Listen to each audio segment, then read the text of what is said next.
Oi, meu querido irmão. Continuando, eu dei uma pausa porque meu celular estava descarregando já. Carreguei o celular, carreguei o microfone. Vamos tentar terminar essa sequência de vídeos sobre provação. Por quê? Lembra do que eu te falei no começo. Eu não tenho o menor interesse de fazer resumo. Eu não estou também me delongando como eu poderia me delongar. Eu poderia ser mais prolixo, me delongar mais, ser mais circular. Eu ainda estou sendo bem objetivo, tá? Vamos lembrar, a Bíblia tem mais de 2.000 páginas. E esse é um dos assuntos centrais da palavra de Deus, sobre as provações. Mas mesmo assim, eu garanto a você, mesmo com tantos textos que nós já vimos, ainda não é tudo.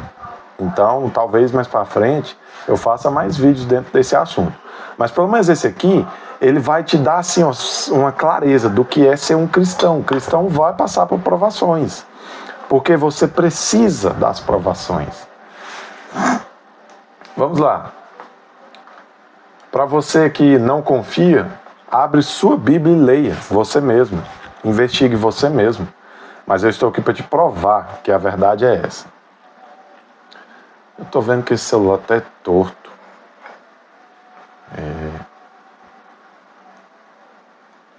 Tô até ficando com fome já. Tem que comer agorinha.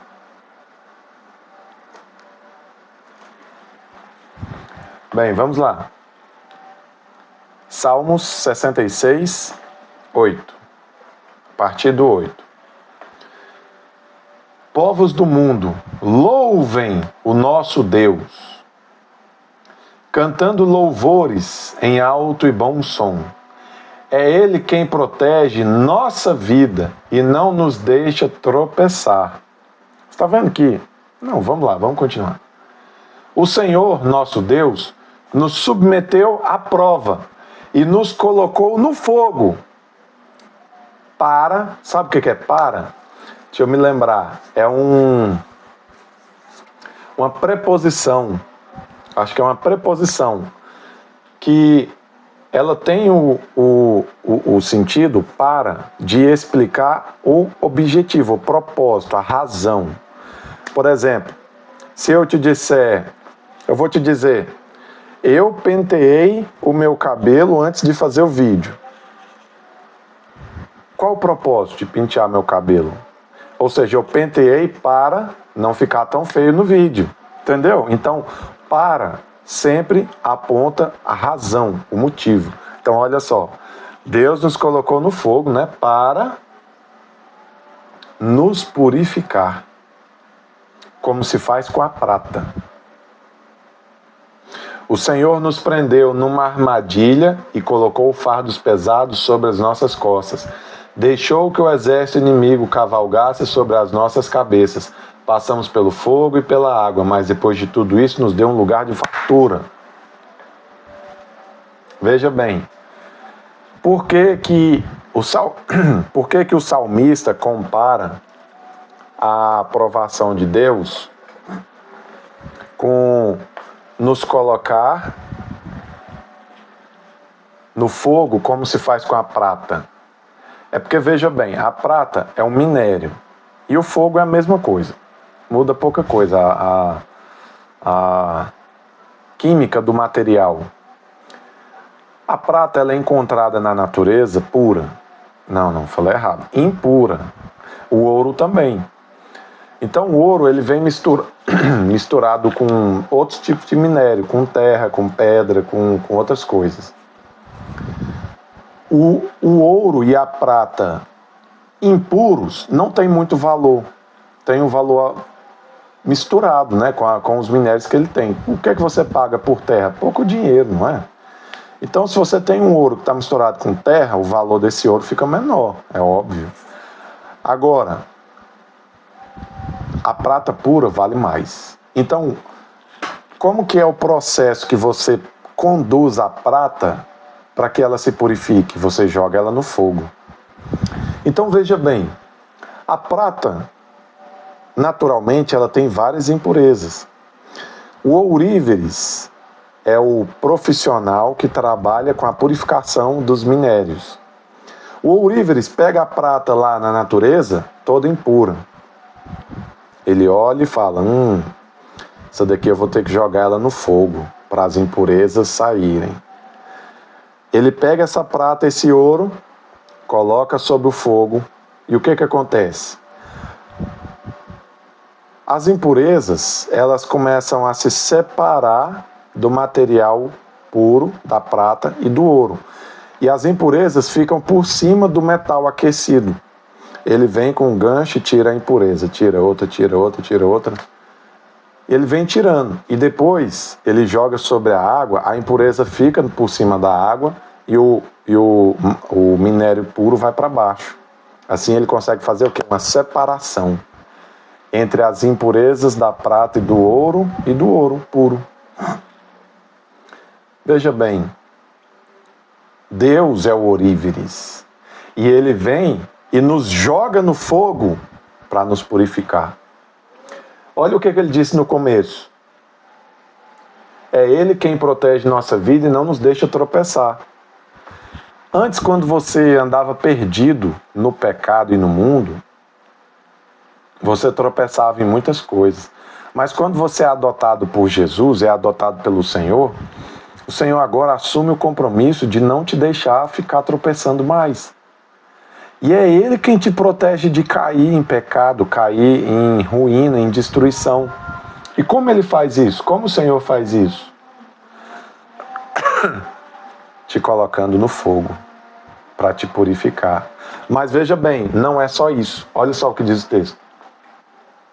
O Senhor nos prendeu numa armadilha e colocou fardos pesados sobre as nossas costas. Nem toda armadilha que você cai é do inimigo. Nem todas são do diabo. Nem todas são consequências dos seus pecados. Algumas são Deus. Deus coloca uma armadilha para você mesmo cair. E através dessa armadilha, Ele transformar a sua vida. Ele transformar você. Como eu te falei mais cedo, Deus nos conduz a sofrimentos para que nós entendamos o sofrimento do nosso próximo.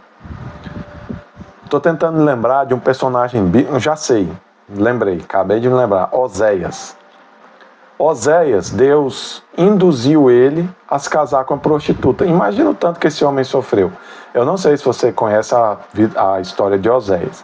Porém, o Senhor instruiu ele a casar com uma mulher que era prostituta. E essa mulher saía de casa e voltava para a vida antiga para ficar, tendo relações com homens quaisquer por aí. Então Oséias sofria e pensava, eu vou desistir dessa mulher. E o Senhor falava o quê? Vai atrás da prostituta, traz ela de volta. Aí ele sofria e ia lá atrás trazia ela de volta. Por fim o Senhor disse, Oséias, eu te usei como exemplo. Vai e diga ao povo de Israel, a nação de Israel como profeta. Vocês fazem dessa forma comigo. Vocês se prostituem com os outros deuses e eu sou como Oséias, eu vou lá e por amor resgato vocês. Então o Senhor falava, ama essa prostituta e faz ela voltar para dentro de casa. O Senhor colocou Oséias numa armadilha para provar ele e provar também o povo. Para mostrar para o povo como que era o amor dele e que isso causava sofrimento a ele. Ele vê o povo se prostituindo com outros deuses. Além disso, o Senhor coloca fardos pesados nas nossas costas. Se ele vê que através daquele fardo e daquela armadilha, ele vai conseguir de você o que ele precisa, ele coloca. Porque o compromisso do Senhor não é com a sua felicidade, é com o propósito dele. Em nome do propósito de Deus, Deus é capaz de fazer tudo com você.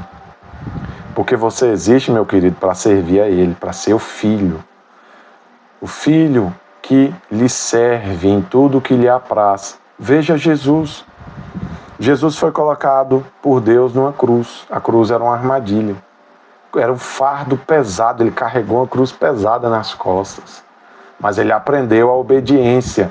Isso está escrito em Hebreus. Ele aprendeu a obediência por tudo o que sofreu. Se Jesus foi tratado assim por Deus, você não será? Se o primogênito, que antes era o unigênito de Deus, sofreu dessa forma, você não sofrerá?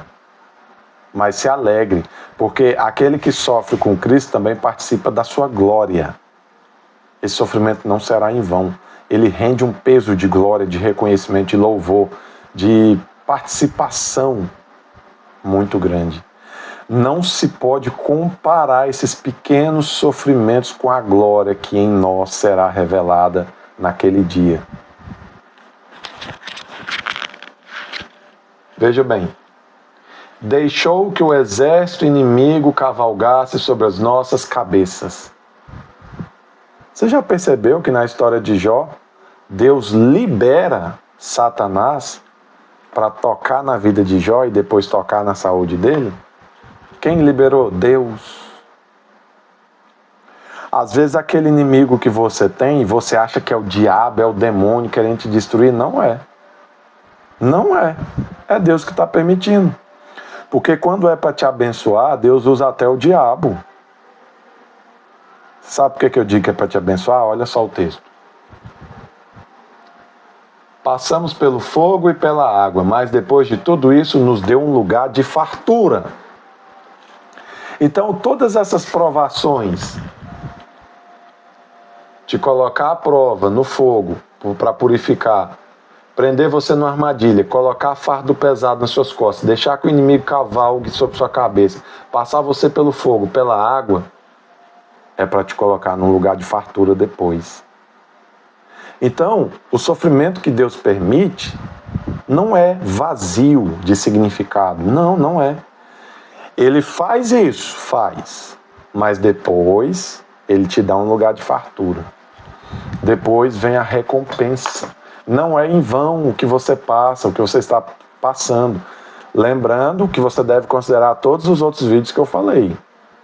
Não deve sofrer por pecados que você cometeu, coisas erradas que você fez. Apesar de que ele, quando você comete erros, inevitavelmente, ele usa esses erros para te abençoar e ele transforma aquilo de alguma maneira em um bem para você. Mas veja bem, no final, ele te conduz por um lugar de fartura, porque essa é a vontade de Deus. Deus não é mau. Quando ele disciplina o filho, é porque ele ama. Quando ele te leva a permitir Satanás e os inimigos pisarem na sua cabeça, é para te dar um lugar de fartura. Quando ele joga você no fogo e faz o fogo arder como uma fornalha, é para te dar fartura no final. Vamos analisar isso na vida de Jó? Jó não recebeu depois do dobro de tudo que ele tinha, além dele ter a experiência com Deus, de não conhecer só por ser um ouvinte, mas também por experimentar quem era o Senhor. O texto, o último capítulo de Jó, os últimos capítulos de Jó, o último mesmo, diz que ele recebeu em dobro tudo quanto ele possuía, menos a esposa. A esposa continuou sendo uma. E se não me engano, os filhos. Veja bem, o sofrimento que Deus te causa não é sem propósito, meu querido. Acredite, confie que no final o Senhor vai mostrar para você a razão que Ele permitiu que aquilo acontecesse. Mas há uma razão. Lembrando que não pode ser como consequência dos seus pecados, porque aí é vazio de significado. É simplesmente você sofrendo, pagando o que você fez. Agora, uma vez que você seja inocente, como Jó era, Ele vai te dar um lugar de fartura. Mas veja bem, você não deve confiar em Deus visando, vamos dizer assim, só o lucro terreno, porque Ele te dá fartura hoje. Mas não é só hoje que você tem fartura. Ele também te dá galardão no céu. Então, no amanhã, após a morte, você receberá no paraíso o seu galardão. Você receberá no paraíso a sua recompensa. Então, ele te paga dividendos de forma dupla. Ele te dá aqui e te dá lá. Não faça só pensando como algumas pessoas. Tem pessoas que veem a igreja como investimento. Não, eu vou dar oferta aqui, eu vou dar o dízimo porque Deus vai me devolver. Não seja assim, não faça isso. Eu não estou dizendo que é errado, eu estou dizendo que só pensar nisso é errado. Então, entenda a diferença. Claro que você pode dar oferta esperando ter o resultado em Deus. Sim, Deus vai te dar. Agora, não faça como se fosse só isso, ou só por esse motivo. Tenha bons motivos para fazer as coisas que você faz. E o motivo principal é o amor. Sempre seja o amor. Veja bem, então, quando você passa por provações, é porque Deus não quer deixar você tropeçar e Ele quer proteger a sua vida. Às vezes Deus protege a sua vida, sabe como? Colocando você no fogo. Deixando o inimigo pisar na tua cabeça.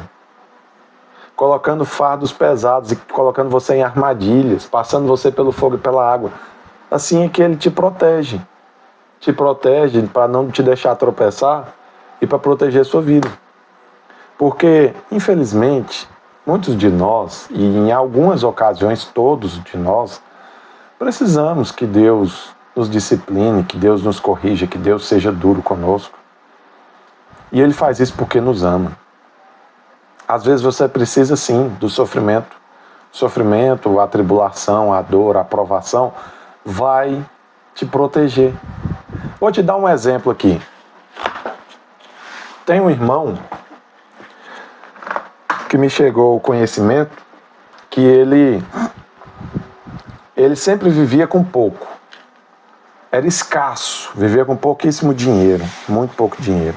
Mas ele era muito fiel a Deus.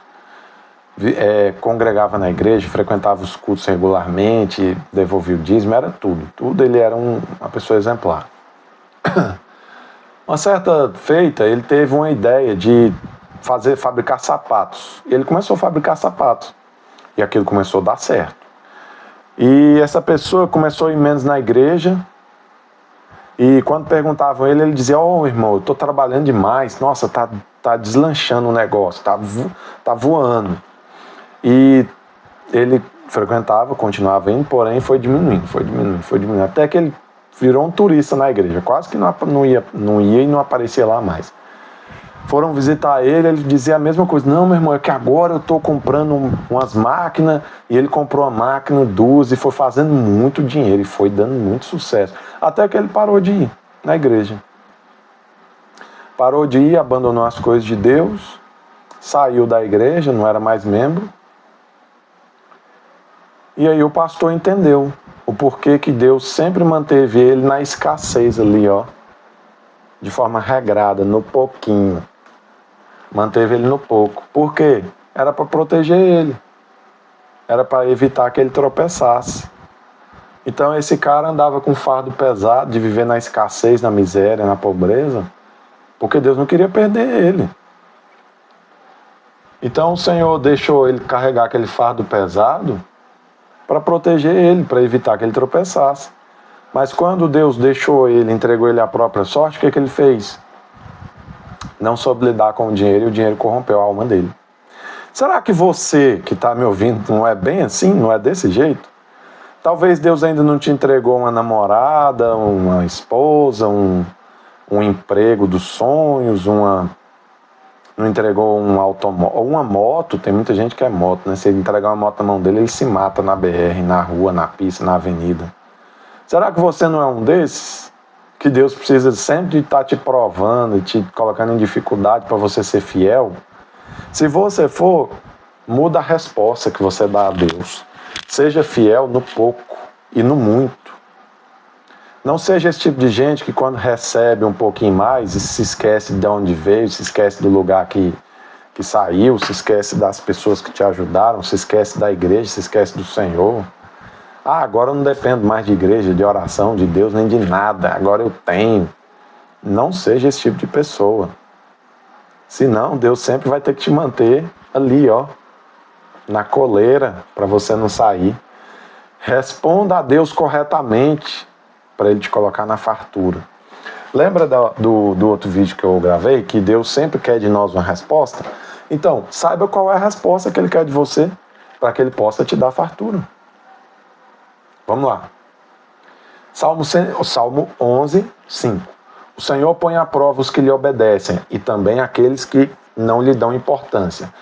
Ele detesta quem vive à base de violência. Ele castiga os maus com chuva de fogo e enxofre. Ele castiga a maldade dessa gente com vento que queima como fogo.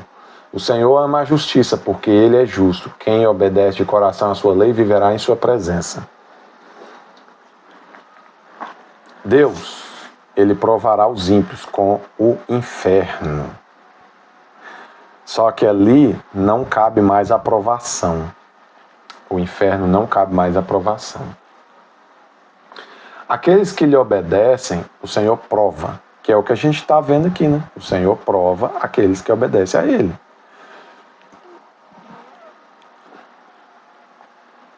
Agora, aqueles que não dão importância para o Senhor, que Ele detesta quem vive à base de violência, e Ele castiga os maus com fogo e enxofre. Ele faz essa gente queimar como fogo. E quem obedece de coração à sua lei viverá em sua presença. Sabe o que é viver na presença de Deus? É ser salvo, é ir para o paraíso, viver a eternidade com o Senhor. É necessária a obediência. Sabe qual a maior obediência que Deus quer de você? Creia em Jesus. O Senhor diz: creia no Filho e você terá a vida eterna. Quem não crê no Filho já desobedeceu. Portanto, não viverá na presença de Deus. Mas veja bem, aqueles que não lhe obedecem, não dão importância para o Senhor, vão ser castigados com chuva de fogo e de enxofre, com o inferno. Então, meu querido, se você é uma pessoa desobediente, muda essa história enquanto há tempo. Você gosta de ter o seu corpo queimado num lago de carne com fogo e enxofre? Eu acho que não, né? Então, se você não gosta, muda de vida hoje. Passa a ser obediente. A obediência do Senhor é o reflexo de amar a Ele. Pede: Senhor, eu quero te amar, eu quero te amar, quero te amar, quero te amar. Quando você começar a amar a Deus, naturalmente você vai começar a obedecer também. Meu querido, é melhor você ser provado pelo Senhor e ainda ser salvo, para você ser levado à obediência, sair do tropeço, do que na desobediência você ser condenado ao inferno.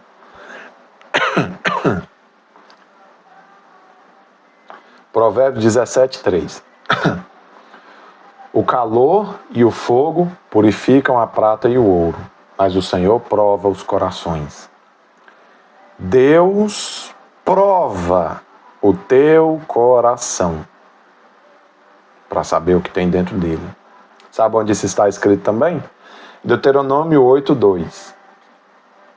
Lembrem-se de como o Senhor guiou vocês por todo o caminho através do deserto durante 40 anos, para humilhá-los e prová-los, a fim de saber o que estava no coração de vocês, para ver se vocês obedeceriam ou não aos seus mandamentos. Meu querido, Deus prova você, sabe para quê? Lembra da ilustração do ourives? As impurezas vêm para cima. Então, quando Deus coloca você no fogo, sabe o que o fogo revela de você? O que existe de pior dentro da sua personalidade, caráter, psique, que é alma em grego, da sua natureza, da sua identidade, de quem você é, da sua essência, do seu ser. Deus, através do fogo, Ele consegue fazer você mesmo enxergar quem você é. Coisa que naturalmente você não enxerga quando está tudo bem. Mas quando Ele te coloca no fogo, essas impurezas, elas vêm para cima, assim, ó, e tanto fica visível para você, quanto fica visível para Ele. E ali é onde Ele sabe se você vai obedecer ou não. Lembra de uma ilustração que eu contei nos primeiros vídeos? Eu disse o seguinte: eu disse que o Senhor, vamos dizer no trânsito, te coloca ali no trânsito, aí Ele permite um cara te dar uma fechada, outra. Mas no final, Ele quer saber se você vai obedecer, se você vai ser paciente. Ele quer saber se você vai ser benigno, se você vai parar de amaldiçoar os outros no trânsito. Então, Ele está permitindo aquela situação para, através daquela situação, Ele verificar do que você é feito, Ele verificar a sua fibra, Ele verificar o seu caráter. É por isso que Ele está te permitindo passar por aquilo, meu irmão.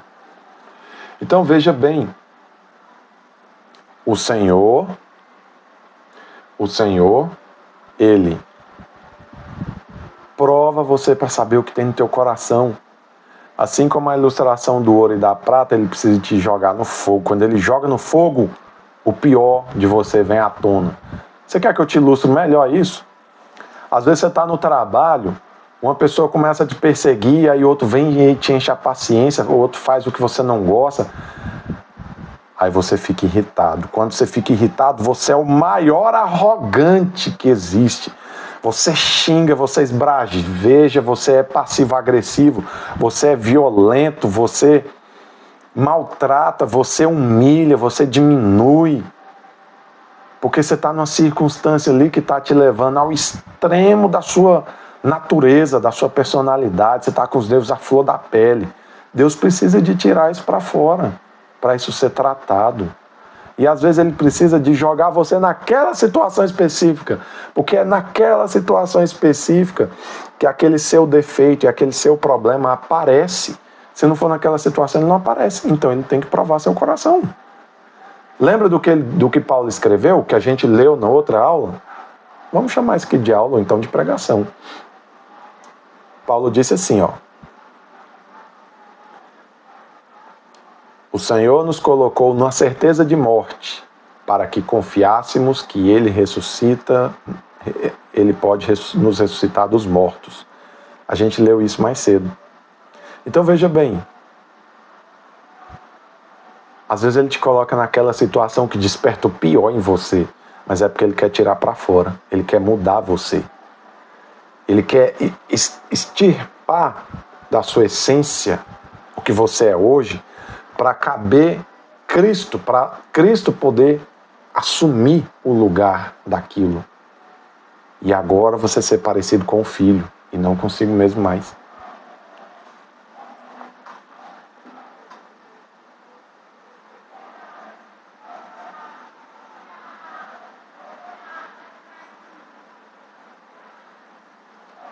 Primeiro Pedro 1,6. Veja bem. Portanto, alegrem-se verdadeiramente. Há uma felicidade maravilhosa no futuro. Embora sejam entristecidos durante algum tempo aqui na Terra por todo tipo de provações.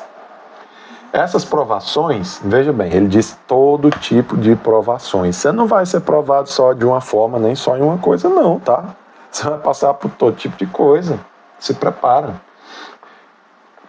Essas provações apenas põem à prova a fé que vocês têm, para verificar se ela é forte e pura ou não. Está duvidando? Abre sobre Bíblia em 1 Pedro 1,6 em diante. A fé, está sendo experimentada como fogo, prova o ouro e o purifica. E a fé que vocês têm é muito mais preciosa para Deus do que o simples ouro. Portanto, se essa fé permanecer firme, isso redundará em muito louvor, glória e honra no dia de Jesus Cristo que for revelado.